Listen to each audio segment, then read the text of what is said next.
Of course, trains can't go everywhere in Japan. In many rural areas, you need a car to get around.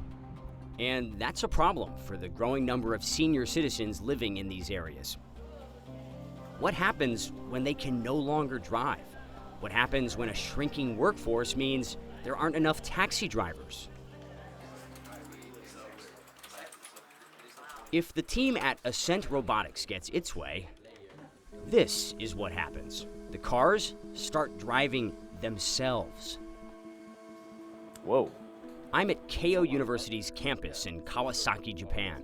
Ascent's Chief Technology Officer, Ivo Timoteo, is taking me for a test ride in a driverless SUV. We're joined by robotics engineer Francesco Bidiola. This hybrid Lexus is decked out with cameras, sensors, and a trunk full of computers to measure all the data the car collects. How far away are we from seeing this in widespread use? It's very, very hard to predict because the market itself is going to respond in a certain way as different levels of autonomy are introduced. In terms of mobility as a service, I think it's going to be much, much faster. Like but I don't want 5, to 10 make years? I don't want to make the same mistake as the other big companies have made before. It's like predicting the weather. Exactly. They said it was going to be sunny today. Actually, they didn't. No. We knew They it was gonna predicted be the rainy. rain. Yes. Rain can be a challenge for self-driving cars, making it harder for all those cameras and sensors to see something like this. Who's the unlucky person with the job of walking out in front of the It's one of our test moving drivers. vehicle? He obviously has a lot of confidence in this technology. So this is analyzing the environment as it happened. Yes. Right now we're in self-driving mode. Did the car just step on the brakes? Yeah, this is all I autonomous. think the car just did that better than I would have. Ascent Robotics CEO Masayuki Davy Ishizaki hopes to complete a fully autonomous vehicle system by 2020. Ascent started its business in 2016 to address Japan's social problems, including its aging population and shrinking workforce.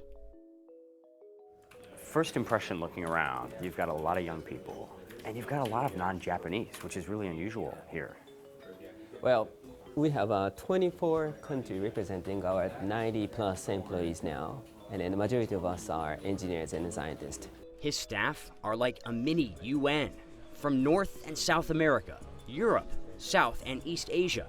Ascent began developing autonomous driving technology as well as industrial robots like this one that didn't quite know what to do with our tiny camera. What is the goal of the software that you're developing here in terms of life in Japan and around the world? Population is getting older and older.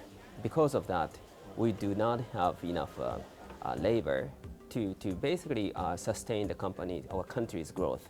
In terms of the autonomous vehicles that you're developing the brains for, how is that going to help the aging society here in Japan? Maybe Tokyo alone is okay, but if you look at Japan as a country, there are so many rural areas that a population is going down. So autonomous driving is going to be a needed solution for the Japan as a society. Realistically, what is this going to look like?